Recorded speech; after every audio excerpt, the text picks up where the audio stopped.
uma marca muito conhecida, mas quais são os melhores celulares dela? Hoje vamos conhecer os melhores da Motorola, desde o mais barato até o mais caro, ou seja, eu vou falar de celulares básicos até celulares topo de linha. Mas vamos deixar de enrolação e bora pro vídeo. Lembrando que o link de todos os celulares vão estar na descrição deste vídeo. Bom, para começar a nossa lista, eu vou falar do celular mais baratinho da Motorola disponível hoje em dia, que no caso é o Moto G05. Esse celular custa por volta dos seus R$600, mas eu sinceramente não recomendo muito ele, até porque ele vem com um processador Helio G81, que não é um processador muito potente. Esse celular faz seus 262 mil pontos no AnTuTu. E AnTuTu, para quem não sabe, é um site que faz comparação e teste de celulares e dá uma pontuação. E de acordo com essa pontuação a gente consegue saber se o celular é bom ou ruim. É mais ou menos uma média, não tem como bater no martelo só com isso, mas já ajuda bastante para quem não sabe se o celular é bom ou ruim. O G05 tem 4 GB de memória RAM, 128 ou 256 GB de memória interna. Um dos pontos além do processador dele que faz eu não recomendar ele é por conta da memória RAM dele, que é pouca. Com relação à memória interna, ele até que tem uma memória interna boa. Ele vem com uma tela de 6.7 polegadas, IPS LCD de 90 Hz de taxa de atualização. E vem com uma câmera principal traseira de 50 megapixels e uma câmera frontal de 8 megapixels. Mas megapixel não é sinônimo de qualidade, então essas câmeras não entregam um ótimo desempenho. Até porque o celular é um celular básico de entrada com processador fraco, então não tem como ele entregar uma excelente qualidade de imagem ou de gravação com as câmeras dele. Mas ele vem com uma bateria muito boa de 5.200 mAh, ainda mais se for levar em consideração que é um celular de entrada de R$600. O próximo celular da nossa lista é o Moto G15, mas eu sinceramente não recomendo ele, até porque a configuração dele é basicamente idêntica do celular anterior, ainda perdendo em alguns pontos. Esse celular custa por volta dos seus R$670,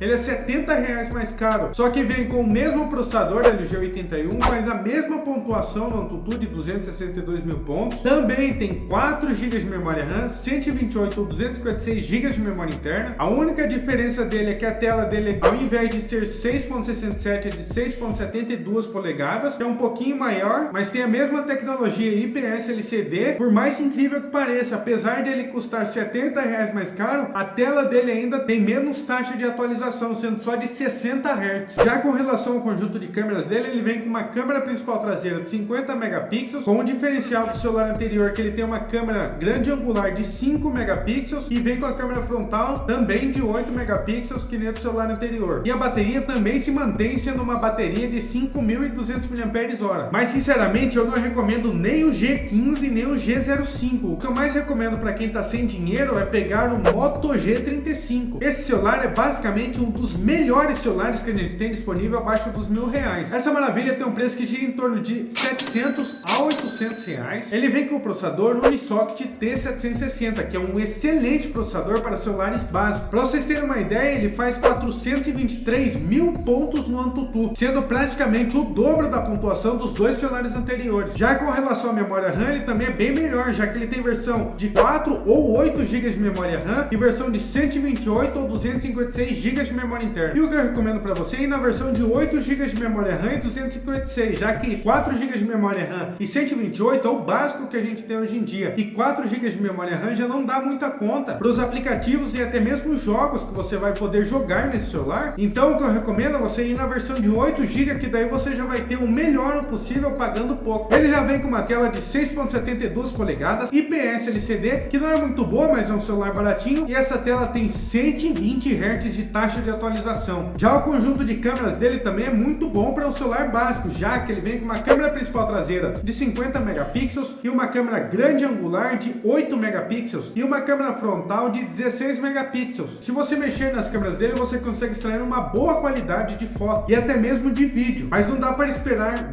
nossa, que qualidade zona. Mas as câmeras dele não são ruins. Já com relação à bateria, ele vem com uma bateria de 5.000 mAh. Nessa lista eu já falei de celulares básicos, agora vou subir para o nível de intermediários. E agora eu vou falar de um dos celulares mais custo-benefício da Motorola, que no caso é o Moto G75. Esse celular custa por volta dos seus R$1.500 e ele traz simplesmente o processador Snapdragon 6 Gen 3. Esse processador chega a ser excelente até mesmo mesmo para jogos, já que esse celular com esse processador faz 550 mil pontos no AnTuTu. Basicamente, hoje em dia, nessa faixa de preço dele, não tem outro melhor do que ele. Claro, você pode querer falar, mas tem o A36 da Samsung. Ou se não, mas tem o Poco X6 da Xiaomi. Mas sinceramente, para quem não gosta da Samsung ou da Xiaomi, essa é a melhor opção que tem disponível da Motorola hoje em dia, nessa faixa de preço. Esse celular também tem 8 GB de memória RAM, 128 ou 256 GB de memória interna. Traz uma tela de 6.78 polegadas IPS LCD, que é o único ponto mais ou menos negativo desse celular. E essa tela tem 120 Hz de taxa de atualização. Já com relação ao conjunto de câmeras dele, ele tem um excelente conjunto, sendo uma câmera principal traseira de 50 megapixels, uma câmera grande angular de 8 megapixels, e essa câmera principal traseira consegue gravar em 4K 30 fps. E ele vem com uma câmera frontal de 16 megapixels, que também consegue gravar em 4K 30 fps. E ele traz uma bateria, assim como o celular anterior, de 5.000 mAh. Só quero lembrar mais uma vez que todos os links desses celulares vão estar na descrição deste vídeo. O próximo celular da nossa lista é o Moto Edge 60 Fusion. Esse celular custa por volta dos seus R$2.000. Ele vem simplesmente com o processador Dimensity 7300, que é o mesmo processador do Poco X7. Para vocês terem uma ideia, esse celular faz 640 mil pontos no AnTuTu. E ele tem simplesmente 8 GB de memória RAM e 256 GB de memória interna. Ele traz uma tela de 6.7 polegadas POLED de 120 Hz. E esse POLED é por conta da maior flexibilidade que tem essa tecnologia para poder fazer as telas com borda curva da linha Edge da Motorola. Com relação ao conjunto de câmeras do Edge 60 Fusion, ele tem um bom conjunto, sendo uma câmera principal traseira de 50 megapixels, uma câmera grande angular de 13 megapixels e uma câmera frontal de 32 megapixels. E todas essas câmeras conseguem gravar em 4K 30 fps. E ele traz uma bateria de 5.200 mAh. Agora que eu já falei de celulares intermediários, vamos subir mais ainda o nível e vamos falar de celulares topo de linha. E para começar esse nível, não poderia ser outro, senão o Moto Edge 50 Ultra. Esse celular custa R$3.500 e ele é basicamente um monstro em forma de celular, já que ele vem com o processador Snapdragon 8S Gen 3, fazendo seus 1.523.000 pontos no AnTuTu, ficando perto da pontuação que um S24 Ultra faria. Ele tem também 12 GB de memória RAM e 512 GB de memória interna. Ele vem com tela de 6.7 polegadas POLED, por conta da tecnologia ser mais flexível e fazer a borda Edge, ou seja, a borda curva. E essa tela tem 144 Hz de taxa de atualização. Já com relação ao conjunto de câmeras dele, ele tem um dos melhores conjuntos de câmeras em celulares na faixa de preço dele, que no caso é uma câmera principal traseira de 50 megapixels, câmera grande angular de 50 megapixels, câmera telefoto de 64 megapixels e câmera frontal de 50 megapixels. A Motorola jogou megapixel à torta e direita no celular. Com todas as câmeras traseiras você consegue gravar em 4K 60 fps, já com a câmera frontal você consegue gravar em 4K 30 fps. O único ponto mais ou menos negativo desse celular é a bateria dele, que no caso é uma bateria de 4.500 mAh, mas que também não é muito baixa. Mas sinceramente a Motorola poderia colocar um pouquinho mais de bateria no celular por conta do preço que a gente paga nele. Agora, para finalizar a nossa lista com chave de ouro, eu vou falar de um celular dobrável, que no caso é o Moto Razr 60 Ultra. Esse celular também é um monstro em forma de celular, por conta do seu processador Snapdragon 8 Elite, sendo o processador mobile mais potente que a gente tem disponível hoje em dia, fazendo seus 1.865.000 pontos no AnTuTu, sendo mais potente até mesmo que um S24 Ultra. A única coisa que não é boa do celular é o preço, já que o valor dele gira em torno de R$9.000. Sinceramente é uma facada no bolso, mas a configuração dele é muito boa além do processador, já que ele vem com 12 ou 16 GB de memória RAM, 256, 512 ou 1024 GB de memória interna, uma tela de 7 polegadas LTPO AMOLED de incríveis e extraordinários 165 Hz de taxa de atualização. Já o conjunto de câmera dele também é muito bom, sendo câmera principal traseira de 50 megapixels, câmera grande angular de 50 megapixels e câmera frontal de 50 megapixels também. Ele consegue gravar em até 8K 30 fps com a câmera traseira e até 4K 60 fps com a câmera frontal. O único ponto dele mais ou menos negativo é a bateria, que é uma bateria de 4.700 mAh, mas dá para relevar até porque é um celular dobrável, então não tem como colocar uma bateria zona muito gigante nele. Quero lembrar pela última vez que todos os links desses celulares vão estar na descrição deste vídeo. Bom, esse vídeo foi feito com o objetivo de mostrar para vocês quais são são as melhores opções da Motorola disponível hoje em dia. Mas se você discorda da minha lista ou discorda de algum argumento meu, diga nos comentários qual a sua opinião para que não só eu, mas também as outras pessoas possam ver. Mas é isso. Obrigado por assistir, um forte abraço, valeu e fui!